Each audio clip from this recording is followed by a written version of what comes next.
Assalamualaikum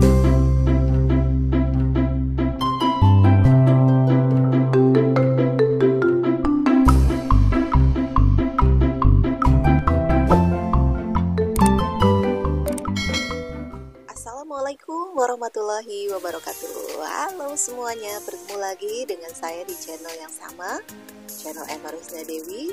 Apa kabar hari ini? Masih semangat untuk belajar dan menambah ilmu?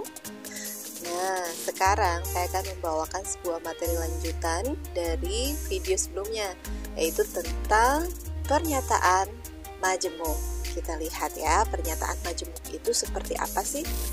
Di awal saya bisa informasikan bahwa pernyataan majemuk yang akan kita bahas pada video kali ini melibatkan 4 hal. Yang pertama ada istilah disjungsi, kemudian konjungsi, ada juga implikasi, dan yang terakhir yang keempat adalah diimplikasi. Penasaran dengan keempat istilah mungkin baru ya bagi kalian? Ayo kita simak pembahasannya satu persatu. Tapi sebelum itu, saya ingin menjelaskan terlebih dahulu ya. Definisi dari pernyataan majemuk itu seperti apa? Apakah sama dengan kalimat majemuk? Nah, di pelajaran bahasa Indonesia mungkin kan belajar tentang kalimat majemuk. Kita lihat ya. Kalau misalkan saya memiliki dua buah pernyataan, yaitu P dan Q. P misalnya bunyinya, hari ini adalah hari Jumat. Dan Q berbunyi, besok adalah hari Sabtu. Pernyataan P dan pernyataan Q ini merupakan pernyataan tunggal. Nah, sekarang kalau kedua pernyataan tunggal ini kita gabungkan menjadi satu dengan kata sambung salah satu di antara ini, dan, atau, jika, maka, jika, dan hanya jika, maka akan diperolehlah pernyataan majemuk. Bisa kalian simpulkan sendiri apa arti dari pernyataan majemuk? Bisa dong. Nah, sekarang kita lanjut ya.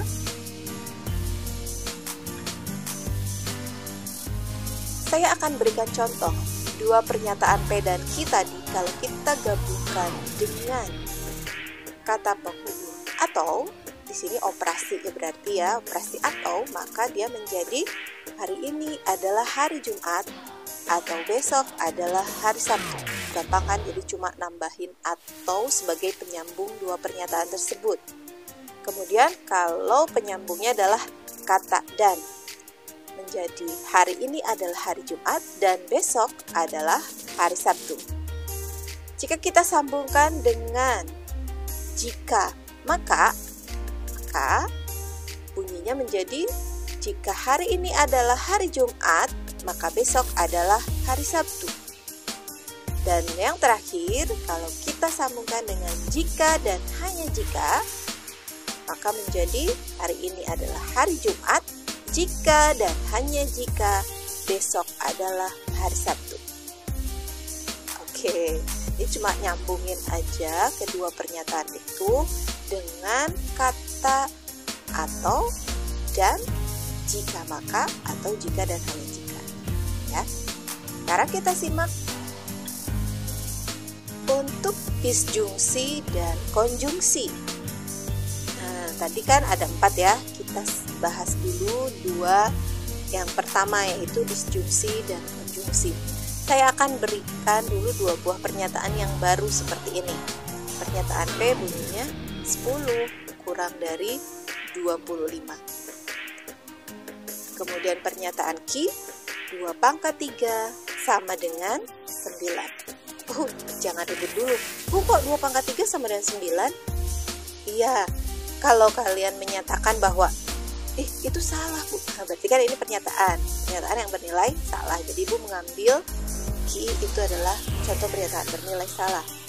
Oke, sekarang kita lihat ya, dengan disjungsi kedua pernyataan P dan Q ini akan menjadi seperti apa. Ternyata disjungsi dari dua pernyataan P dan Q di atas dapat ditulis dengan seperti ini tandanya. P, jangan V ya bacanya, ini seperti huruf P, tapi ini adalah simbol untuk disjungsi. Jadi ini P disjungsi Ki, atau jika belibet baca disjungsi boleh dibacanya P atau Ki. Jadi untuk yang berbentuk V ini adalah atau. Ya, sehingga kalian untuk lebih mudahnya jika ada simbol seperti ini, kalian baca saja P atau Ki. Kemudian kita sambungkan ya. Ini kalau kita baca dengan atau tadi dengan disjungsi, ini menjadi 10 kurang dari 25 atau 2 pangkat 3 sama dengan 9. Paham? Oke. Lalu gimana nih negasi terhadap suatu pernyataan majemuk disjungsi? Kita lihat, jika pernyataan P atau Ki kita negasikan, maka nanti diperoleh, ini tanda negasinya, saya pakai yang ini ya. Setiap pernyataan itu menjadi dinegasi. Lihat, P menjadi negasi P, Ki menjadi negasi Ki. Dan ada yang berubah, yaitu ini, tanda disjungsinya jadi kebalik. Kalau kebalik itu apa? Dibacanya adalah dan. Kok gitu, Bu? Nah, dan itu siapa? Kita akan lanjutkan di materi yang setelah ini ya. Jadi kalian ingat aja dulu bahwa ketika suatu pernyataan disjungsi dinegasi, maka kedua pernyataan berubah jadi negasinya, dan tanda atau berubah menjadi dan. Jadi yang V kebalik ini bacanya dan. Kalau kita kembalikan lagi ke pernyataan yang sudah didefinisikan di awal, kita ganti P-nya dengan 10 kurang dari 25 kan? Tapi karena dinegasi, maka lawannya, lawan dari kurang dari itu adalah lebih dari, dan kasih sama dengan. Tapi kalau sama dengan yang sudah nempel di sini, berarti ini cuma lebih dari gitu ya. Jadi tanda sama dengan harus menempel di salah satu. Kemudian negasi dari Ki. Ki tadi pernyataannya adalah 2 pangkat 3 sama dengan 9. Lawannya sama dengan adalah tidak sama dengan ya. Jadi negasi dari disjungsi 10 kurang dari 25 atau 2 pangkat 3 sama dengan 9 adalah yang ini. 10 lebih dari sama dengan 25 dan 2 pangkat 3 tidak sama dengan 9. Kita lanjutkan untuk konjungsi. Nah, konjungsi dari dua pernyataan P dan Q di atas dapat ditulis. Nah, ini V yang terbalik ini. Jadi yang tadi hasil negasi dari disjungsi itu adalah konjungsi. Ya. Nah, P konjungsi Q dibaca P dan Q biar lebih ringkas bilangnya ya. Sehingga P-nya kita ganti dengan 10 kurang 25 dan ya, untuk konjungsi berubah menjadi dan 2 pangkat 3 sama dengan 9. Sekarang kita lihat bagaimana negasinya. Kalau dinegasi, tandanya kasih lagi tanda negasi. Prosesnya sama seperti menegasikan yang disjungsi. Setiap pernyataan P dan Q menjadi negasinya. Tetapi konjungsinya berubah menjadi disjungsi. Jadi dan itu dinegasi menjadi atau. Dan yang tadi kita flashback, yang atau dinegasi menjadi dan. Paham ya? Kita kembalikan P-nya tadi 10 kurang dari 25. Kalau dinegasi menjadi 10 lebih dari sama dengan 25. Atau tadinya dan ya, sekarang jadi atau negasi dari Q, negasi dari ini tadinya sama dengan menjadi tidak sama dengan. Siap. Sekarang kita lanjut lagi, ada istilahnya tabel kebenaran. Tabel kebenaran itu seperti apa? Kita lihat tabel kebenaran disjungsi dulu. kan kita melibatkan dua pernyataan P dan Q ya, maka akan ada 4 susunan nilai kebenaran untuk dua pernyataan P dan Q. Jadi bisa benar dengan benar. Kalau P-nya benar, pernyataan P-nya bernilai benar, pernyataan Q juga bernilai benar, nanti hasilnya bagaimana? Nah, lalu kalau pernyataan B-nya bernilai benar, pernyataan Q-nya bernilai salah, bagaimana hasilnya? Pernyataan P bernilai salah, Q-nya bernilai benar, hasilnya apa? Dan pernyataan P bernilai salah, Q bernilai salah, hasilnya bagaimana? Supaya lebih mudah membuat tabel kebenaran, biasanya itu ngapalinnya per kolom nih, nginget-ngingetnya. Jadi bikin dulu kolom P ke bawah, ini tulis BBSS, lalu seling, kalau tadi kan selingnya 2 ya, nah karena 2 pernyataan, nah sekarang selingnya satu-satu, BS.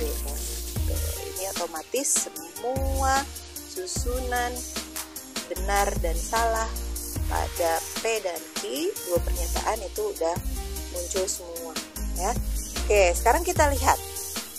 Ternyata apabila pernyataan B benar, pernyataan P benar dan Q benar, kita baca benar atau benar gitu ya, biar gampang ya.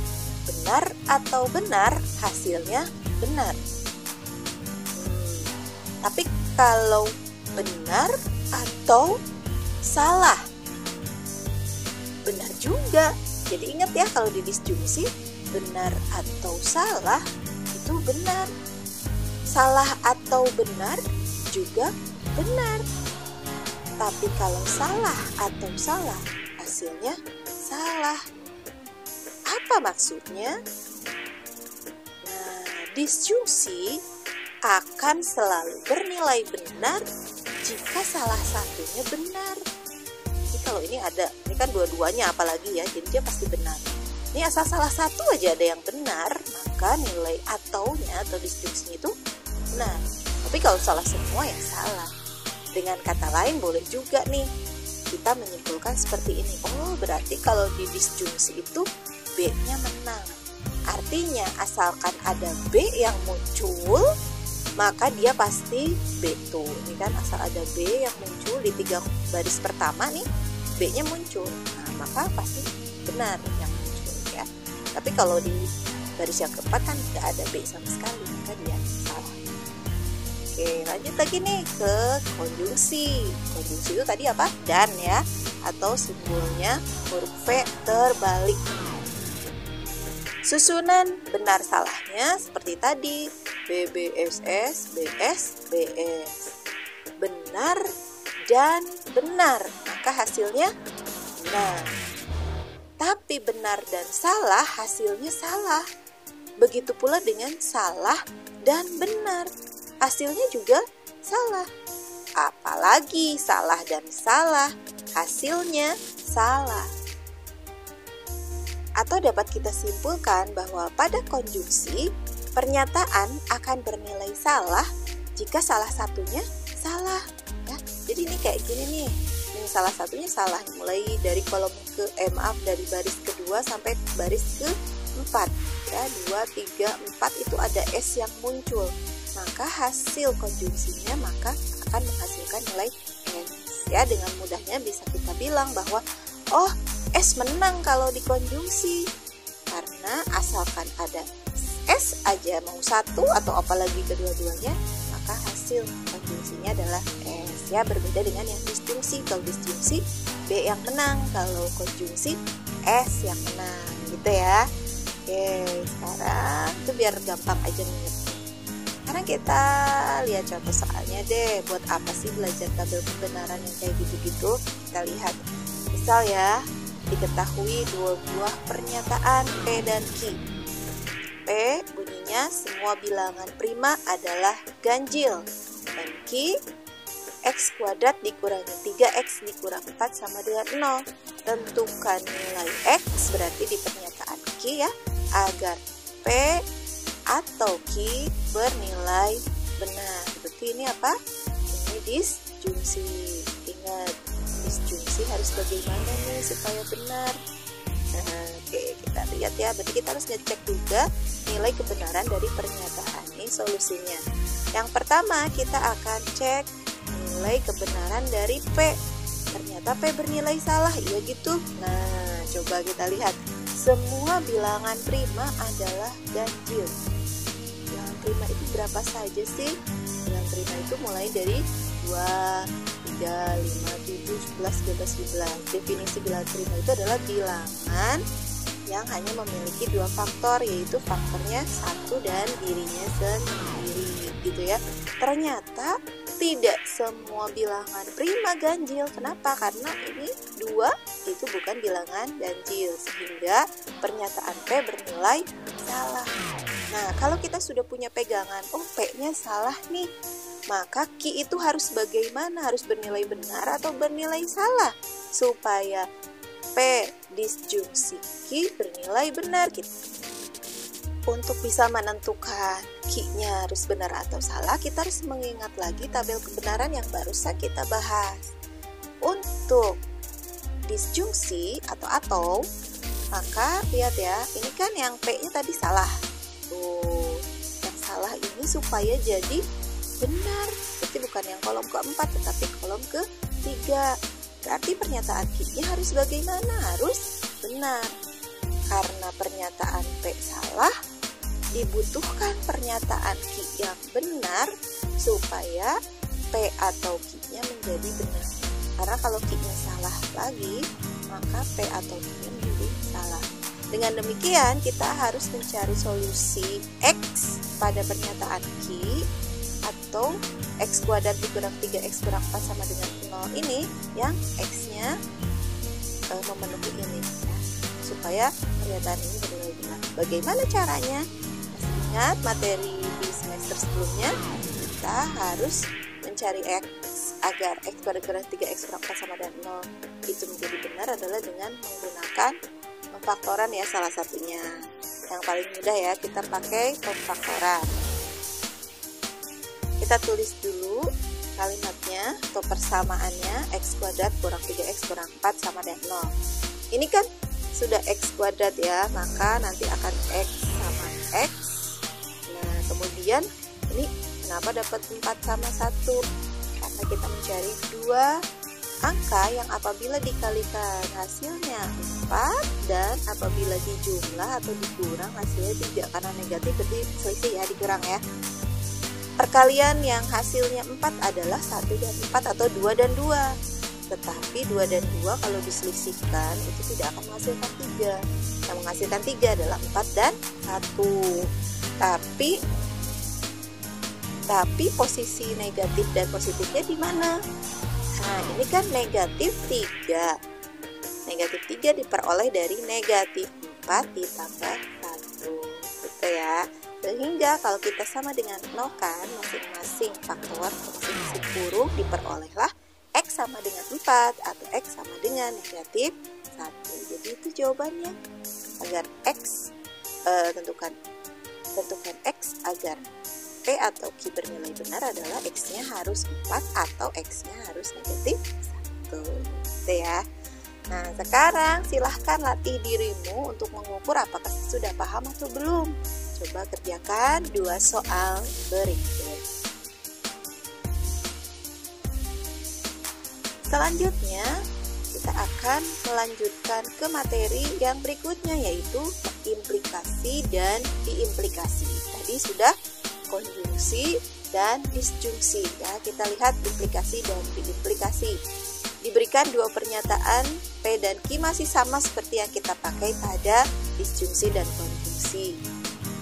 Pada implikasi itu 2 pernyataan P dan Q kalau digabungkan hasilnya menjadi seperti ini. Nah, ini tanda atau simbol yang mewakili implikasi ya, tanda panah garisnya 2 gitu ya.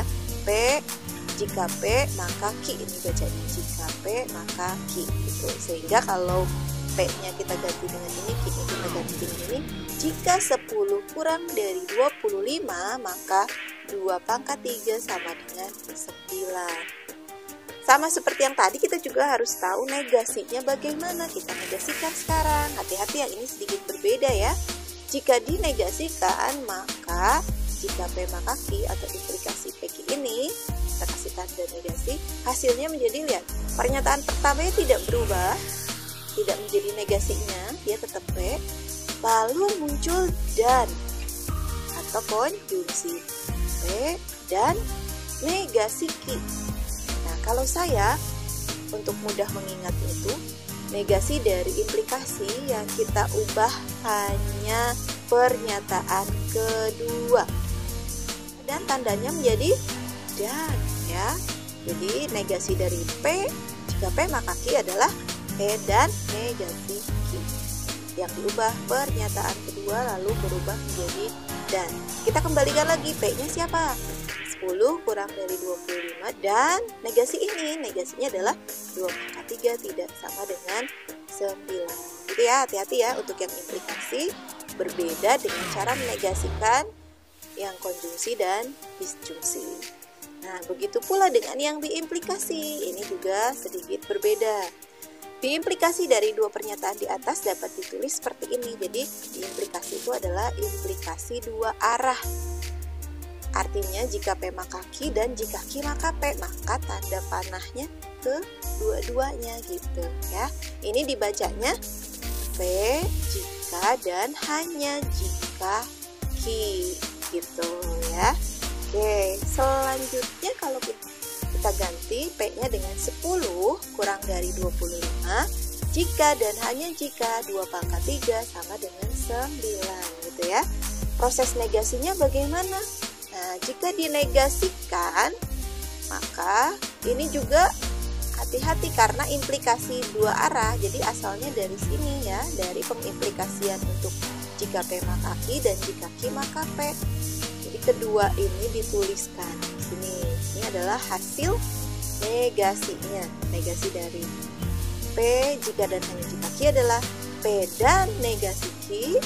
Ini sama sekarang arah sebaliknya. Q dan negasi P, kemudian tandanya adalah atau ya.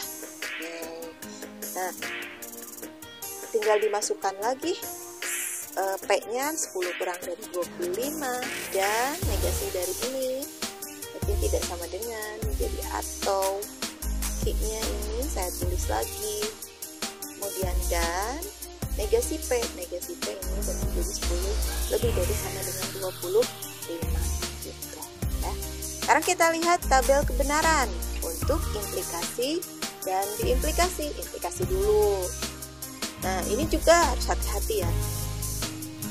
Ini kombinasi atau susunan benar salahnya sama seperti yang tadi. Kalau dua pernyataan pasti selalu begini ya, BBSS, DSS.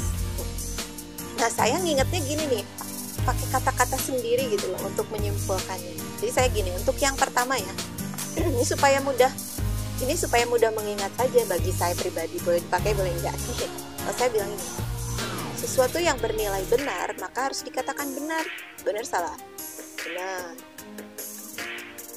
Jika sesuatu bernilai benar kemudian kita salahkan, benar salah? Salah. Lalu apabila kita melihat sesuatu yang salah, maka kita harus bawa ke jalan yang benar. Benar nggak? Benar. Dan apabila kita melihat sesuatu yang salah, katakan itu salah. Benar. Nah, kalau saya biasanya untuk mendapatkan nilai kebenaran implikasi itu pakai kalimat seperti itu gitu ya, pakai logika seperti itu. Nah, atau boleh juga sih kita menyimpulkan pada implikasi ini hanya satu kan yang bernilai salah, yaitu apabila pernyataan P benar dan apabila pernyataan Q salah. Jadi hanya jika B maka S saja yang menghasilkan nilai salah.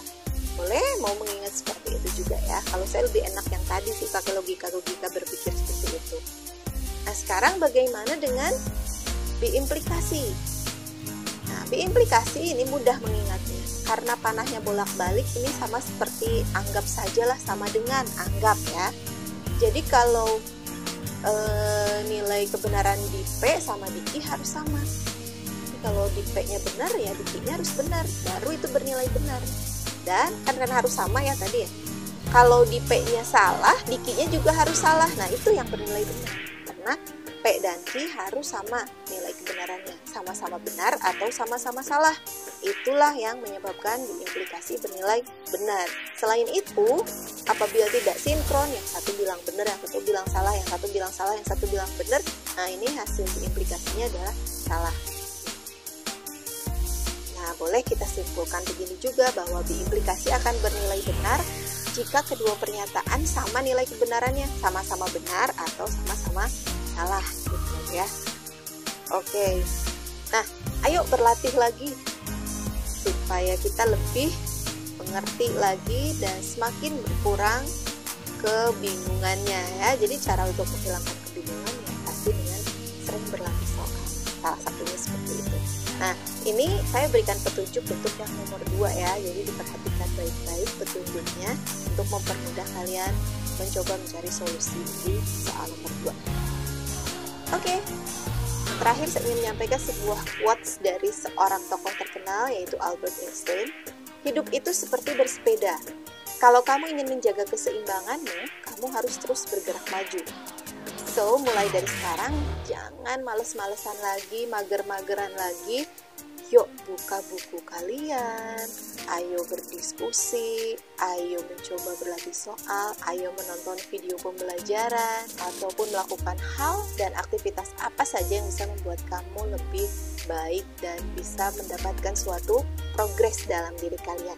Terima kasih sudah menyimak dan jangan lupa untuk mencoba soal-soalnya ya yang tadi.